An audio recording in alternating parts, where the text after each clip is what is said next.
All righty.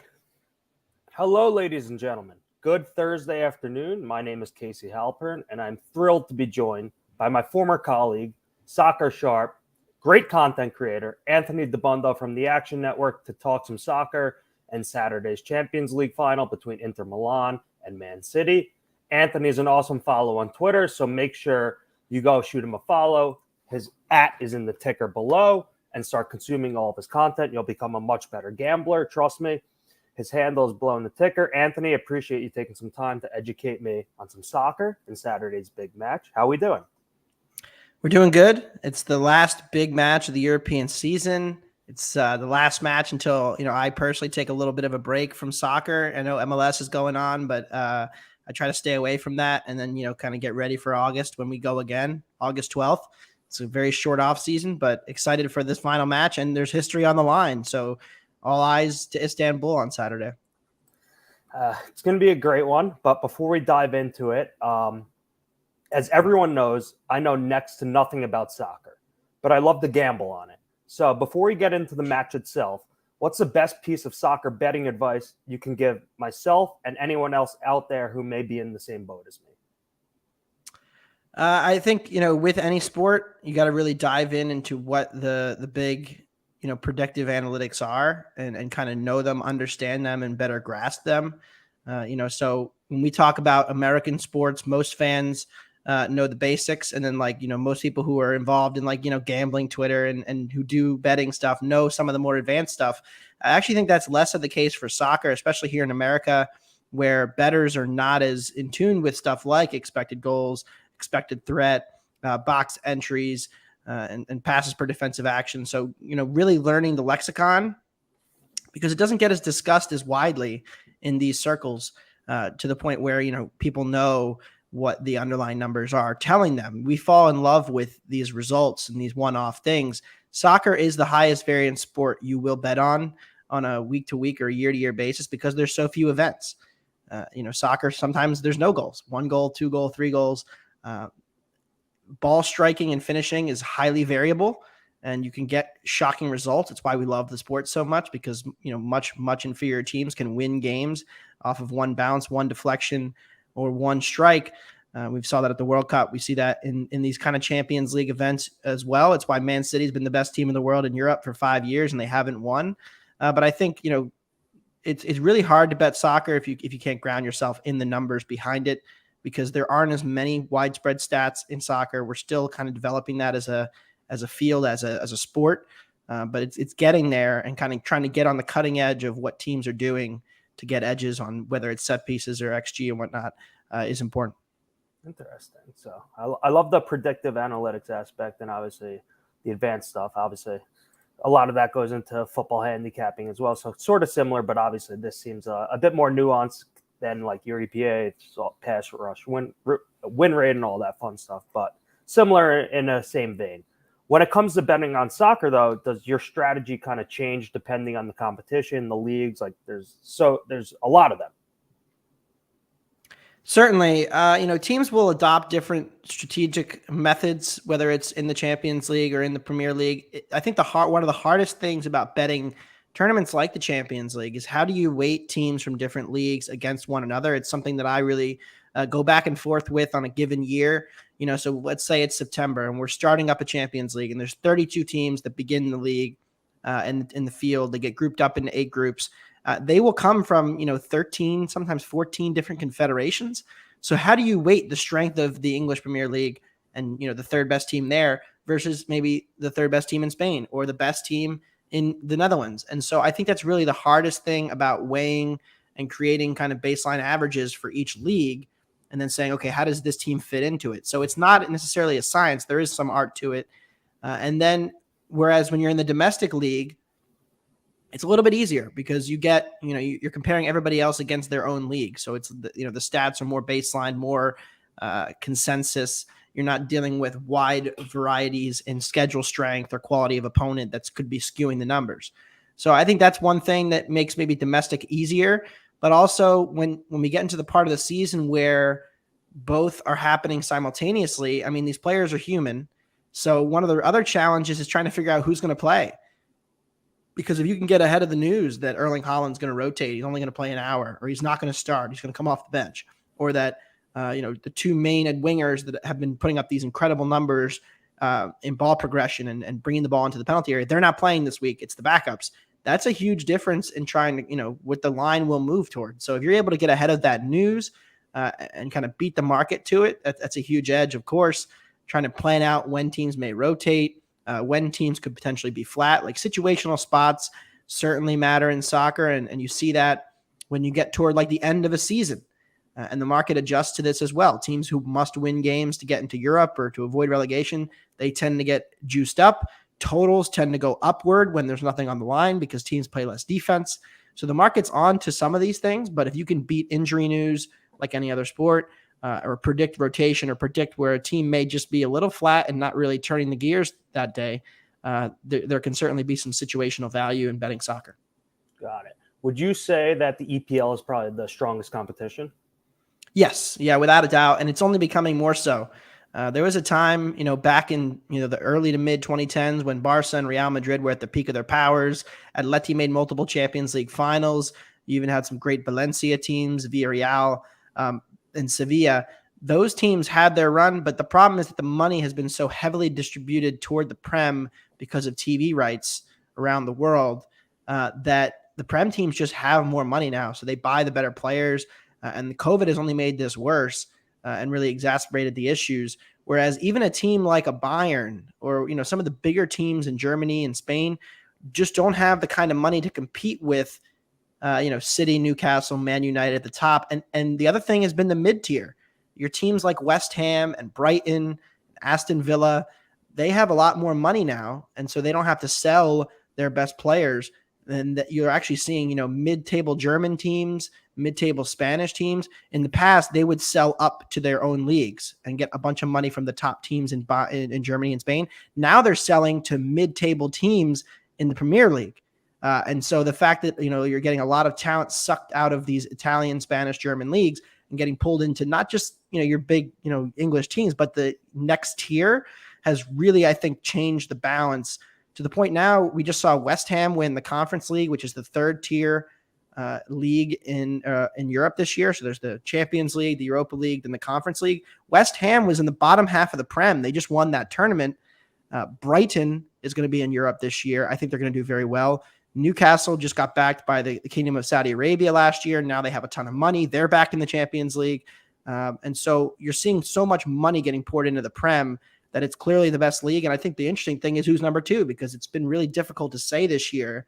Italy's had a ton of success in Europe. Spain is still great at the top, but the mid-levels have been struggling. So trying to weight the leagues against one another becomes a real challenge. So a real changing of the guard has been kind of underway the past 3 years since COVID, basically. Yeah, I would say it started a little before COVID, but certainly since COVID, you've seen it become bigger, the gap. And the TV deal money really started kicking in maybe 2018-ish. Right. And that's when it's clearly become the best league. All right. Well, that's great context for the conversation we're about to have. Let's talk about the Champions League final on Saturday at 3 p.m. Eastern time between Inter and Man City. Profit Exchange currently has 4 markets up to lift the trophy, draw no bet, totals, and your spreads. I guess my first question to you is, what is the market that catches your eye the most on Profit Exchange? And number 2, how are you playing the event on Saturday yourself? Yeah, so lifting the trophy is interesting to me, and so that's a little bit different than draw no bet. Draw no bet, it's important. Is another part of kind of like the going back and forth between how soccer markets work when you get in these tournaments. Draw no bet is only the first 90 minutes, right? So if the game is tied and they go to extra time and you bet draw no bet, it's a push. You have no bet, draw no bet. The money line is graded as a push in 90 minutes. The total shuts off. So if you bet over 2.5 and it's 1-1 and it goes into stoppage time, extra time, and then they score a third goal, fourth goal, it does not count. So that's important to always explain to people when they're betting soccer and maybe they don't know it as well. I think to lift the trophy, you're seeing odds as good as 3-1 in the market. That's really interesting to me. 3 plus 350, anything above that number is good for me. My projections actually have Inter right around plus 275 to lift the trophy. So I'm a little bit higher than the market on Inter, but I actually think it's more that I'm lower than the market on Manchester City. I know how dominant they've been. I mean, they beat Liverpool, they beat Arsenal, they beat Real Madrid, they beat pretty much everybody in their path by multiple goals in the last 3 months. Really, since about mid-January, they've been just a dynamo and a machine. But laying over minus 200 on a neutral, I think, is a little bit high. We have to also go back and look at kind of City's path here. Yes, they thrash Liverpool and they thrash Arsenal. They win all these matches at home against Real, of course. But the results away from home haven't been quite as dominant. So if you wanted to try to poke holes in this resume and what they've done in the last 2-3 months, you can find some examples of some lackluster away performances. And you can see what happened is they won the league the week before the league actually ended. They clinched it prior to the match against Chelsea. They gave some of their top players a week off. So Pep said, De Bruyne, Grealish, asking for some time off because the matches weren't needed and they wanted to try to win this treble against Man United last weekend in the FA Cup. And then this weekend against Inter, they needed to win both matches. And then, they come back into training. They play on Saturday against United. And after about an hour, City looked like they were just about out of gas. So I think there are some real concerns here about City from a fatigue perspective. Pep Guardiola had to go to his subs way earlier than he normally does in that match because I think he saw what a lot of people saw, which was that the press wasn't as effective. They were struggling to retain the possession. United was growing into the game there, and some of their top guys that have played a ton of matches this year looked a little fatigued at the end of a very long season. And so I think if you're looking for ways that City is vulnerable and maybe doesn't quite play up to that lofty power rating, it would be the fatigue and the inability to kind of be the dominant machine that they've been because of that. So I think that makes them a little bit vulnerable. Inter has some paths to success here from a tactical perspective. The reason, I have a 34-1 on Inter from back in January, and I said, look, like this season, everybody's a little flawed. City looks elite at the top. Bayern's still very good, but a lot of really bad defenses at the top. Real Madrid, Liverpool, especially Dortmund's defense had been poor. Like there's a lot of really bad defenses at the top of this tournament that make it for a team like Inter, who is their foundation is their strong defense, could make a run in this tournament. And that's kind of what happened. They got a favorable draw. I think what's interesting about Inter with the 3 center backs and then 2 very good holding midfielders in front of those 3 center backs, it kind of negates a lot of what City wants to do, building the ball through the middle of the pitch. And it forces City to go out wide and kind of create from there, which they have not been as reliant on this season as years past. A lot of that being Haaland, of course. So I think if you were to try to find ways where you could say, okay, Inter can do this, they could do that, and they can maybe stay competitive in this game, I think those are the paths. And so I can't make City over minus 200 here, pretty much no matter what I do with my numbers. So I do like Inter, whether it's the spread market plus 1.25, or if you want to take the long shot on to lift the trophy, plus 350, which is out there. Yeah, I'm staring at this plus 360 right now on Inter Milan to lift the trophy on Profit Exchange. So you made your case. I love it. I'm going to ride with you on Saturday, and hopefully Inter pulls off the upset. And going back to the draw no bet markets for a second, funny story. Well, not funny, pathetic on my part. But the first time I ever bet on soccer, it was like either the Euros or like World Cup a long, long time ago. I took some team money line and learned the hard way that stoppage time I lose. So I figured that you just push like in any other sport, but you live and you learn. So great lesson there. I appreciate you explaining that to everyone. It's basically what the name says, draw no bet. If there's a draw, it voids. Shifting gears a bit. So we like Inter. They're a big underdog, and they're a pretty decent long shots to even make it this far. If they somehow pull off the upset, how is Man City's manager Pep Guardiola's legacy impacted if he loses a second Champions League final with City? It's really interesting because they've won the league now so much in the last 6 years with the 5 titles that it's almost become like an expectation. And I think that's crazy. I mean, it's still the best league in the world. They have the funds, they have the money, they have, they go out and they buy Haaland after already having won the league last year and putting up ridiculous underlying numbers last season. And so it's kind of like, okay, can you really do better? But really, this has been like the Moby Dick, for them, the Ahab's whale, in the sense that they can't get over the hump in this competition, and they have been the favorite to win it every year, pretty much since I've been betting soccer, and the last 6 or 7 years overall, they were the favorites. When they lost to Monaco, when Kylian Mbappe broke onto the scene and nobody ever heard of him until he destroyed City in the Champions League. And then they were the favorites again, and they lose to a Lyon team in the COVID year. Surely, neutral site, one leg, City will be the favorites. They lose to Lyon, a team that was mid-table in France. They go to finally get to the final. They beat Dortmund and they beat PSG. They roll them to get to the final. Surely this is the year. They lose to Chelsea and Thomas Tuchel, who had gotten hired 4 months earlier. And then last season, they were 10 minutes from the final and an epic rematch with Liverpool, an epic match against Liverpool, and they give up 2 late goals and then concede a penalty in extra time. So it is strange. It's the beauty of the sport. I will not think any less of Pep Guardiola as a manager, no matter what happens on Saturday, but certainly any City fan would trade the league and the cup for a Champions League title. And so even if they only win 2, the other 2, I actually think this season would be looked back upon and they would say, we failed to achieve the ultimate objective, which was to win the Champions League. And that's why we went out and bought Haaland to try to beat the variance that's killed us for the last 5 years in this tournament. Interesting. So now if Man City does what they're supposed to do and does win, do you consider Pep the greatest soccer manager of all time? You see, that's really hard. I personally would say yes. Sir Alex Ferguson's run, in the late 90s and early 2000s at Man United is probably the greatest run any manager will have at one team.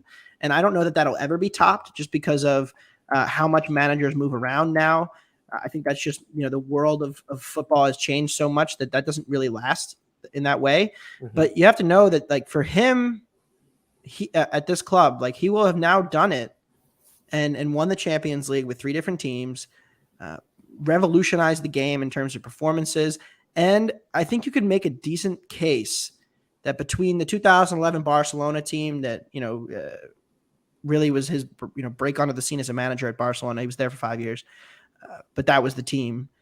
Those Barcelona teams that won the treble with Messi and his peak of his powers and his, domination of La Liga and the Champions League. And then he goes to Bayern for a few years and he wins the Champions League there. And then he goes to City and it's like, you win the treble in England, which hadn't been done since 99. And you put together what I think is one of the best teams of all time this year. Like it's hard to argue against it.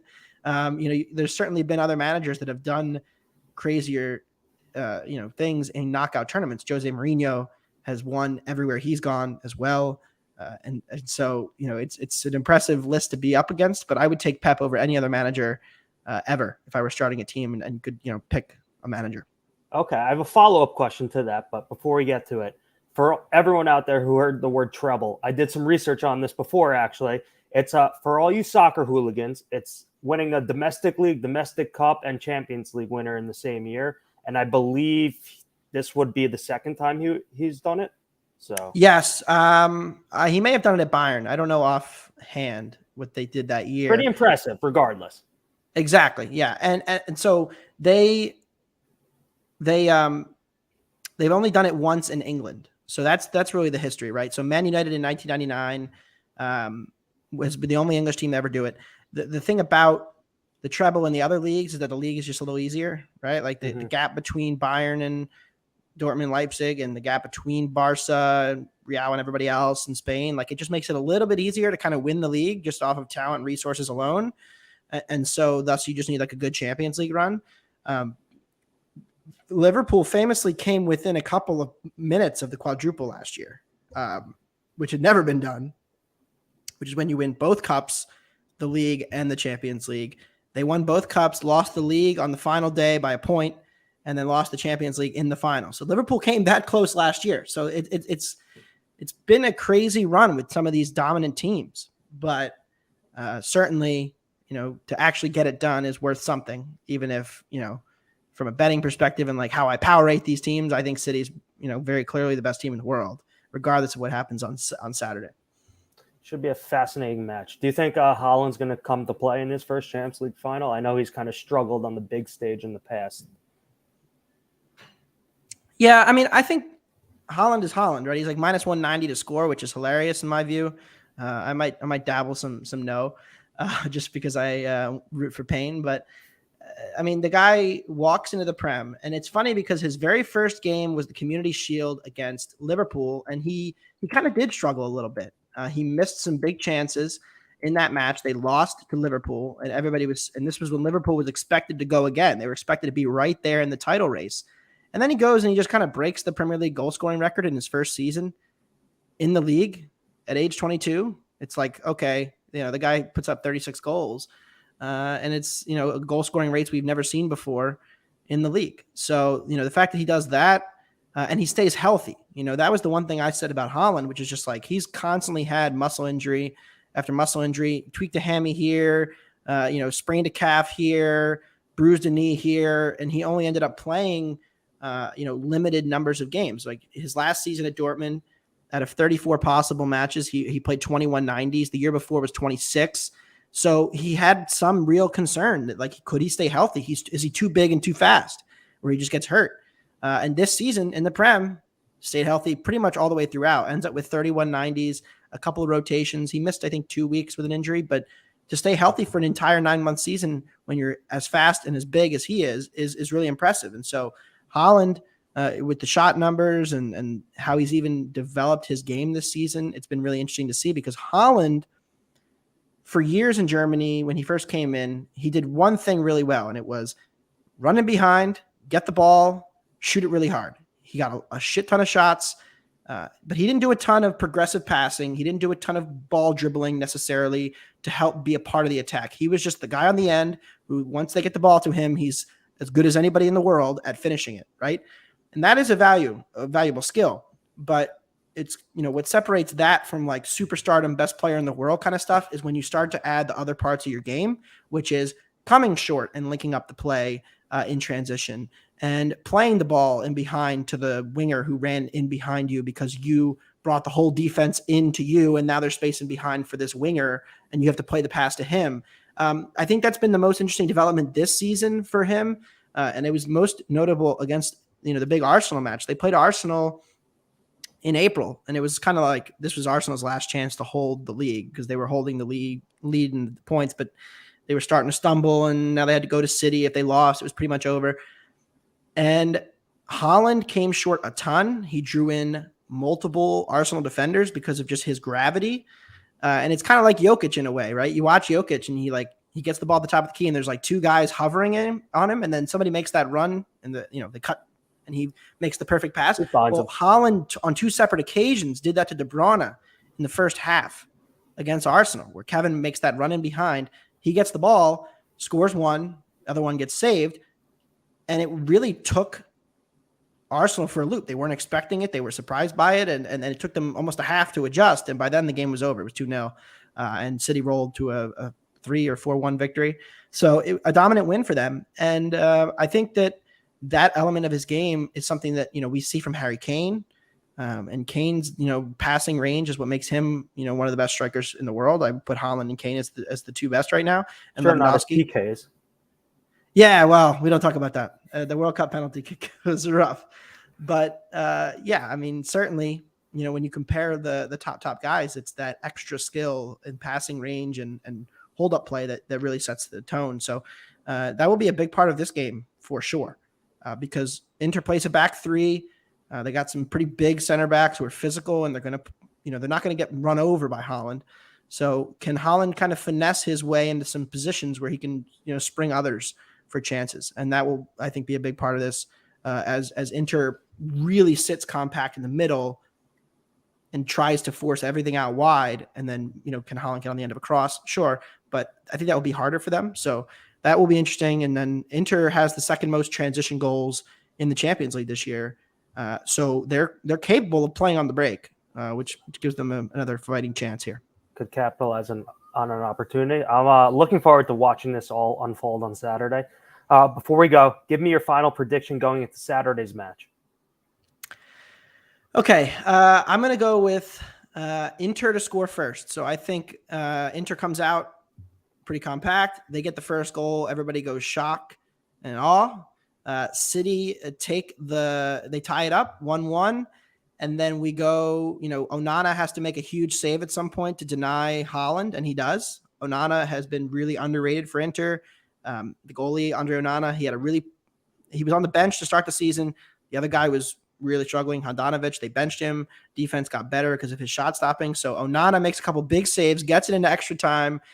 We go to pens, and then Inter steals it in the shootout, and City remains cursed. That's my I love it. path of how I can cash this underdog ticket, basically. I love it. You could go get Inter Milan at plus 360 right now on Profit Exchange to lift the trophy. I'm going to go do that afterwards.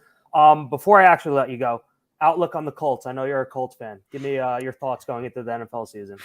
Boy, I like AR-15. I am all in, dude. I think the whole draft process was hilarious. Levis. Everybody was linking us to Levis. That was the only bet I won. AR-15 to go to the Colts, I think. Yeah, pretty much same. And so I'm excited about it, though. I don't know if it's going to be pretty in week 1, but we're not really ready to compete this year anyway. I like our over win total, though. I think I'm with you. People forgot just how historically bad the Colts were in the fourth quarter last year. If you go look at the quarter by quarter splits, they were an average NFL team for the first 3 quarters, and then just turned into mush in the fourth quarter. And I think a lot of that had to do with Ryan wearing down. I mean, Jeff Saturday coached the team for the second half of the season. There might not be a bigger coaching upgrade this offseason. No, exactly. To Shane Steichen. Exactly. And even with Frank Reich, they were 3-5 when they fired him. It wasn't, despite awful O-line and QB play. So it wasn't that bad. No. And I think Richardson's running ability just kind of really upgrades this offense. It sucks we're going to lose Isaiah Rodgers. I know nobody had really heard of him, but we kind of needed him, and he had a really good season last year at corner. So there's going to be some holes. But in that division, man, Tennessee and Houston, and the schedule's always easy because of that. So I like our over wins. Would be 6.5, 5.5? I believe it's 6.5. 6.5. Yeah, I think they're a 7-win team, 8-win team. Yeah, I'm with you. And I think they're average. Appreciate you doing this. Had a blast getting the chat and learning more about soccer, and obviously Saturday's match. I'm looking forward to it. What do you have to plug? Where can people find you? Tell everyone. Yeah, you can find me at the Action Network. I do baseball, I do soccer, I do college hoops. So those are the 3 big ones for me. Soccer, especially. We have a Wonder Goal podcast where we go way more in depth, kind of on what analytics we use to bet and how we manage to throw out form and use recent form as if it matters, and kind of discuss process. And we have fun with it for sure. We pick one underdog every week. We try to put together a crazy parlay. We never win, but it's always fun. And you can find me on Wonder Goal, and then you can find me on Twitter at Anthony Dabbundo, tweeting memes and jokes and whatever sport I'm watching in the current moment. Or in the last few days, air quality memes have been the story of the Twitterverse. But appreciate any follows, and thanks for having me on, Casey. It was a blast.